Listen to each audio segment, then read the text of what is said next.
Hey guys, in today's video we're going to discuss what can trigger anxiety and also how to avoid these triggers. And if you hang around to the end of the video, I'm going to share with you a personal story of a time that I didn't control my anxiety that well and exactly what happened from that. So that and more coming up next.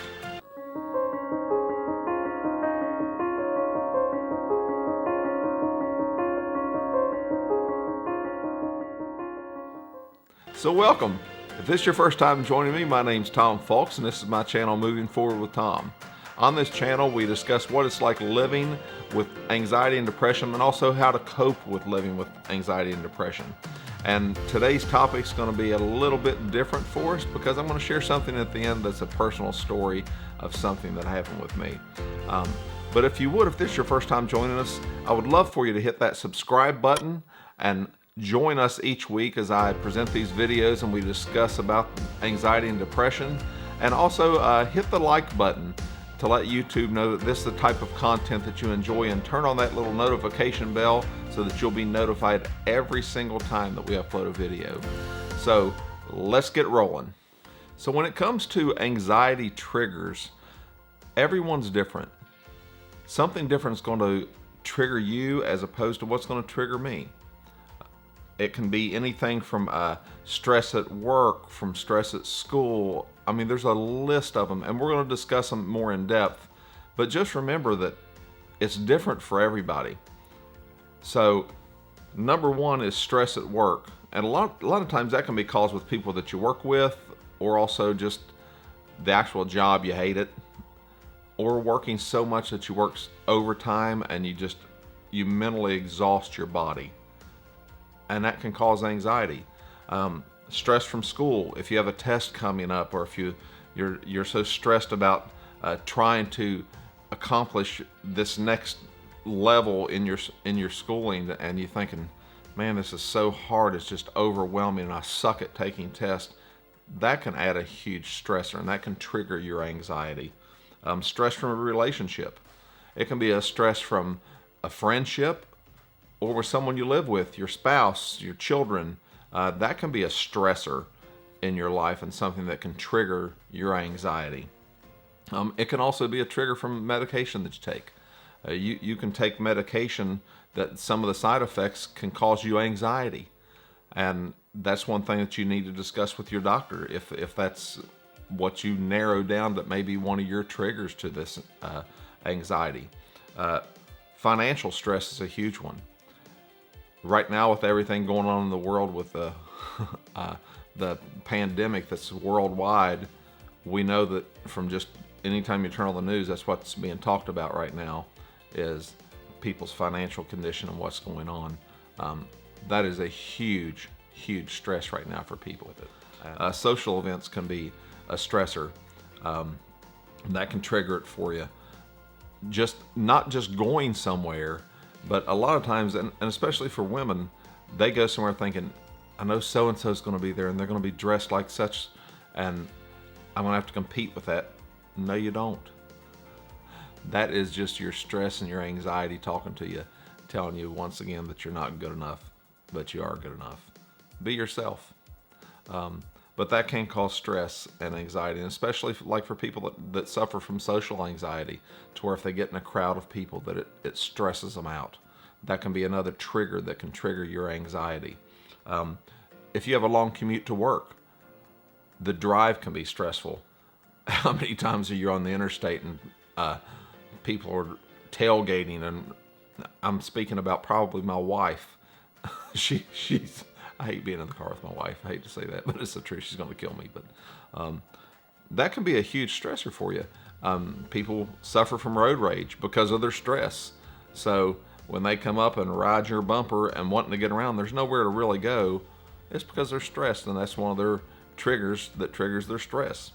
Another one can be health issues. Someone that's suffering from a chronic illness, you can't help but think about it all the time. So that can really, really weigh on you and really cause you that anxiety and that stress. Anxiety is a terrible thing, but especially when that's created from you having a major health issue. Another one can be a personal trigger. It can be a smell, it can be a place that reminds you of a bad time or a bad memory. It can be a song. And a lot of times this happens with people that suffer from PTSD. They can have certain things that remind them of a bad time in their life. And that can definitely be a trigger. We got to remember that anxiety is a mental condition, and it causes worry, it causes tension. You feel it starting in your neck and your shoulders get tight, but it can also cause a full-blown panic attack. That's why that we should try to avoid some of these triggers, and that's what I want to talk about today. What we need to do is sometimes just pinpoint what it is that's stressing us out. Make a list of, okay, this stresses me out. And if you've got several of them, list them all out. And what you want to try to do is not put all those triggers in the car together. So let them not all take a ride with you that day. So if going to your commute to work, but also you're in an argument with your spouse, guess what? Don't drive to work ticked off and put your wife on speakerphone and fight with her all the way to work. Wait till you get home, because you're causing double your anxiety at that moment, and you need to avoid some of that, and you're having to drive to work, so turn your phone off. You can talk when you get home. We constantly make bad decisions when we're stressed and when anxiety overtakes us. But we can make changes to where we don't get overwhelmed all the time. And after we identify what that is, we've just got to remember one thing, that occasional stress and anxiety, it's common. Everybody has it. Everybody at one point in their life gets stressed over something. But what we don't want to do is stay there and stay in that depression and stay in that stressful moment and stay with that anxiety to where it just builds and builds, and these triggers that trigger our anxiety just keep continually triggering it. If your anxiety is triggered on a daily basis, you may want to seek professional help. Don't be embarrassed about that. I do it because I need it, because without it, I probably wouldn't have anyone want to be around me, because I can be a stress monster at times. And we're going to talk about that in a later video, about stressors and what we should do about it if we can't handle it on our own. So seek professional help, get guidance from, go see your personal physician, see if you can get him or her to let you see someone that's a professional in mental health, because that's what we need. And as I promised, I'm going to share a story with you of a time that my anxiety got so bad, and I didn't even realize it at the time, that I really kind of made a fool of myself. We were opening a new business, and I was working nonstop with myself and my wife, my best friend Keith and his wife, and we were working morning until well after dark every day trying to get this business up and running, between building walls, putting in plumbing, I mean, you name it, we were doing it. One evening we got done, and I told my wife, I said, I'm hungry, and we had drove different cars, and so Keith and his wife Cindy got in my car, my wife gets in hers. I said, I don't have any cash on me, can you give me $20? She said, sure. She hands me money. We go through the drive-thru at Burger King, and I order my food, and the girl hands me my change, and she hands me change for a 10. And I said, ma'am, I gave you a 20. She goes, no, I don't think so. You gave me a 10. I said, no, my wife gave me a 20, so I know that that's what I gave you, because that's all the money I had on me. So she leaves the window for a minute. She comes back and says, no, I watched the videotape with my manager, and you gave me a 10. So what do? I'm stressed. I'm exhausted from the day. I'd overworked myself. I slam her in park. They had already handed me my food. I refused to take my change, and I sit there and started eating my food in the drive-thru. Well, the girl looked at me like, what is this idiot doing? So she goes and gets the manager while I'm just sitting there eating my food. Cars are lined up behind me honking their horn. I'm just eating my food. She says, sir, we watched the video. You gave her a 10. let me give you your change and please move on to these other cars. I said, I'll tell you what, I'm not moving until I get my change for my 20. She says, well, I'll just have to call the sheriff's department and let them sort it out. I said, that is a great idea. I'll pull around and wait on the sheriff to get here.